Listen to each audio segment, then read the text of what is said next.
અમદાવાદમાં international kite ફેસ્ટિવલનું ઉદ્ઘાટન કરવામાં આવ્યું। પીએમ મોદીના હસ્તે કાઇટ ફેસ્ટિવલનું ઉદ્ઘાટન થયું।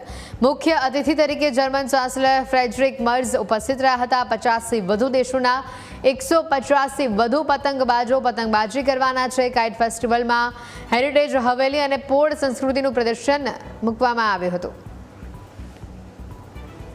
આ તસવીરો તેની સામે આવી કે જ્યારે પીએમ મોદી અને જર્મન ચાન્સેલર ફ્રેડરિક મર્ઝ અહીંયા પહોંચ્યા હતા અને તેમણે કાઇટ ફેસ્ટિવલને ખુલ્લો મૂક્યો હતો। અલગ અલગ રંગબેરંગી પતંગો જે આકર્ષણનું કેન્દ્ર રહી। તેમણે પતંગ ઉડાવીને મોજ પણ માણી હતી। અલગ અલગ 50 દેશોના પતંગબાજો આ ઇન્ટરનેશનલ કાઇટ ફેસ્ટિવલમાં ભાગ લીધો છે અને તેની આજે તસવીરો પણ કેટલીક સામે આવી હતી। વધુ અપડેટ જાણીશું। સંવાદદાતા આશુતોષ અમારી સાથે સીધા અહીંયા જોડાઈ ચૂક્યા છે। આશુતોષ, જે માહોલ જોવા મળ્યો હતો જ્યારે પીએમ મોદી અને જર્મન ચાન્સેલર ફ્રેડરિક આવ્યા હતા અને હવે સતત 4 દિવસ સુધી જ્યારે આ માહોલ આવો જ જોવા મળશે, અમદાવાદનું આકાશ બ્લુ નહીં પણ કલરફુલ લાગવાનું છે, અપડેટ શું?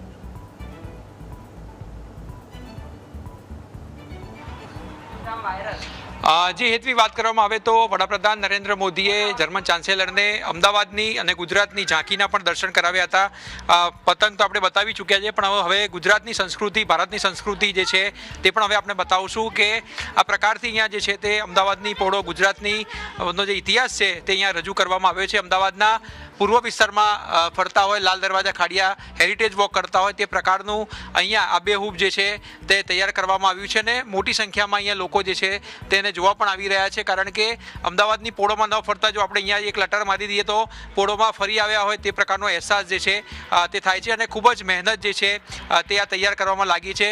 જર્મન ચાન્સેલર અને વડાપ્રધાન નરેન્દ્ર મોદીએ જે છે તે અહીંયાથી જ એન્ટ્રી લીધી હતી અને તેમણે તમામ જે છે ઇતિહાસ જે છે તે દર્શાવ્યો। આપણી સાથે કાંતિભાઈ મહેતા છે જેમણે આ સમગ્ર પ્રોજેક્ટ તૈયાર કર્યો છે। તેમની સાથે આપણે વાત કરશું અને જાણશું કે ક્યાંથી તેમને વિચાર આવેલો અને શું શું આમાં ઇન્ક્લુડ કરવામાં આવ્યું છે। કાંતિભાઈ, આટલો સરસ તમે આખું પૂર્વ અમદાવાદ જાણે રિવરફ્રન્ટ પર તૈયાર કર્યું હોય તે પ્રકારનું તમે કેટલી મહેનત લાગી અને વિચાર ક્યાંથી આવે?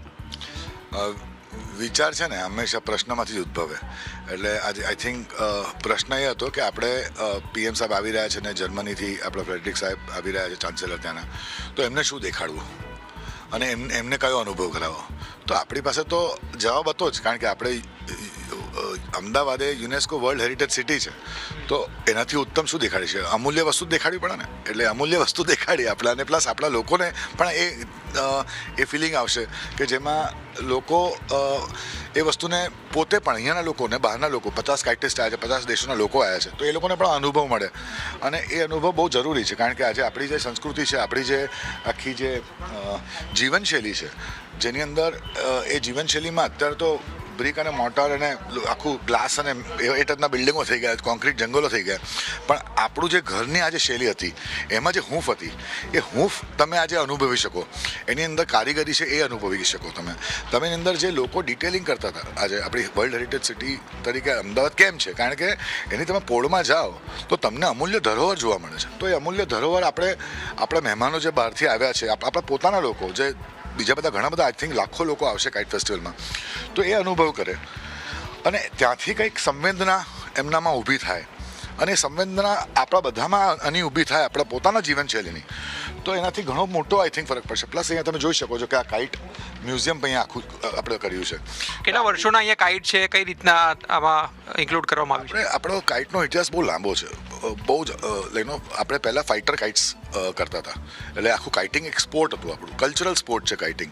તો એની જે આખી જર્ની છે 500, 600, 700 વર્ષ, 800 વર્ષની જર્ની છે, એ આખી જર્ની પ્લસ આપણે બધા આપણે યુનિક કાઇટ્સ જે છે આખા વર્લ્ડમાંથી પણ આપણી પાસે આવ્યા છે। આપણે ઇન્ડોનેશિયા જોડે મોદી સાહેબે કરાર પણ કરેલો અને ત્યાં આગળ તો રામાયણ અને મહાભારત ઉપર કાઇટ્સ હોય છે।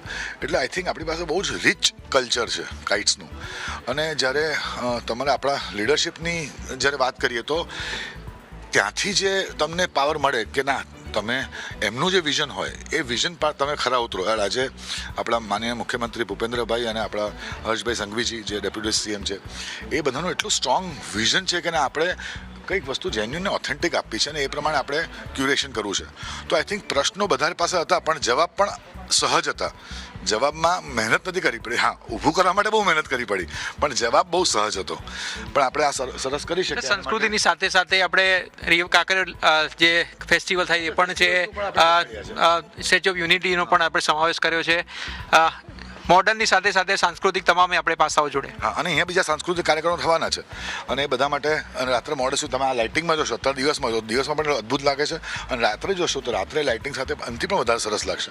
એટલે આ જે આખો અહીંયા જે કોર્ટયાર્ડ છે, જેમાં પીએમ સાહેબ અને ફ્રેડરિક સાહેબ અહીંયા એમને ખાસી પળો માણી, અને ત્યાં આગળ પીએમ લાઉન્જને સ્પેશિયલ બધી લાઉન્જ બનાવેલી છે. આપણું જે ઘરની જે શૈલી હતી, લોકો રોજે મળે અને આપણા કોર્ટયાર્ડમાં બધા ભેગા થાય, અને આ વાસ્તુ પ્રમાણે પણ બહુ એકદમ પરફેક્ટ આખું આપણું એનું આર્કિટેક્ચર છે. એટલે બધી જ રીતે આજે in terms of architecture, in terms of craftsmanship, in terms of how we were emotionally connected to smallest of the smallest object, plus આપણું જે સંસ્કૃતિમાં આપણું તુલસીનું આપણો ક્યારો આવે, આપણા બધા લાઈનો આપણું આંગણ હોય, ત્યાં લોકો બેઠા હોય, વાતો કરતા હોય. એટલે આઈ થિંક એ બધી જ વસ્તુઓ આપણે કવર કરી છે અહીંયા. કઈ પોળ બતાવવાનો પ્રયાસ કર્યો છે કે કોઈ સ્પેસિફિક કરી? કોઈ સ્પેસિફિક પોળ બતાવવાનો પ્રયત્ન કર્યો. આખા બધી જેટલી પોળો છે એ બધામાં કંઈક ને કંઈક ઇન્સ્પિરેશન છે, એટલે બધાનો સમન્વય કર્યો છે. કોઈ એક સ્પેસિફિક પોળ બતાવું તો એનાથી જસ્ટિસ ન થઈ શકે. આપણે બધી જ પોળોમાંથી જે ઇન્સ્પિરેશન લઈને આપણે આ ઊભું કરવાનો પ્રયત્ન કર્યો છે. એનું કારણ એ જ છે કે બધાનું થોડું કંઈક આવી જાય. તો તમે જોઈ શકો છો કે એક અમદાવાદના પૂર્વ વિસ્તારની પોળો હોય, અમદાવાદનો ઇતિહાસ હોય, તે પ્રકારથી આ કોર્ટયાર્ડ જે છે તે તૈયાર કરવામાં આવ્યું છે. ફાઉન્ટેન જે છે તે પણ એ મૂકવામાં આવ્યું છે. ચબૂતરો જે છે તે પણ મેઇન જ્યાં કાઇટ ફેસ્ટિવલ થયો છે ત્યાં મૂકવામાં આવ્યો છે. એટલે તમામ પાસાઓને જે છે ત્યાં જોડી દેવામાં આવ્યા છે, અને જાણે પૂર્વ અમદાવાદમાં ફરતા હોય તે પ્રકારનો અહેસાસ જે છે તે અહીંયા થતો હોય છે. અને આ ઝાંખી જે છે તે વડાપ્રધાન નરેન્દ્ર મોદીએ જર્મન ચાન્સેલરને બતાવવાનો પ્રયાસ કર્યો હતો. જે લોકો પૂર્વ વિશ્વ નથી જઈ શકતા, કારણ કે અનેક સહેલાણીઓ જે છે આવતા હોય છે, જો તે ફક્ત અહીંયા એક લટાર મારે તો તેમને પણ ત્યાં ગયાનો જે છે તે અહેસાસ જે છે તે થશે. ને ખૂબ જ મહેનતથી આ કામ જે છે તે કરવામાં આવ્યું છે. પતંગનો ઇતિહાસ જે છે તે પણ રજૂ કરાયો છે. સાથે સાથે જે કાઇટ ફેસ્ટિવલ વર્ષોથી થાય છે તેની પણ ઝાંખી છે. કાઇટ મ્યુઝિયમ પણ તૈયાર કરાયું છે. ઉપરાંત જે સ્ટેચ્યુ ઓફ યુનિટી છે તેનો પણ અહીંયા સમાવેશ કરવામાં આવ્યો છે. એટલે તમામ પાસાઓને જે છે તે અહીંયા જોડવામાં આવ્યા છે, અને એક અદ્ભુત અનુભવ જે છે તે જર્મન ચાન્સેલર લઈ જાય તે પ્રકારની સમગ્ર થીમ પર જે છે તે આ પ્રદર્શની પણ તૈયાર કરાઈ છે. જી બિલકુલ આશુતોષ, આભાર વિગતો બદલ. તો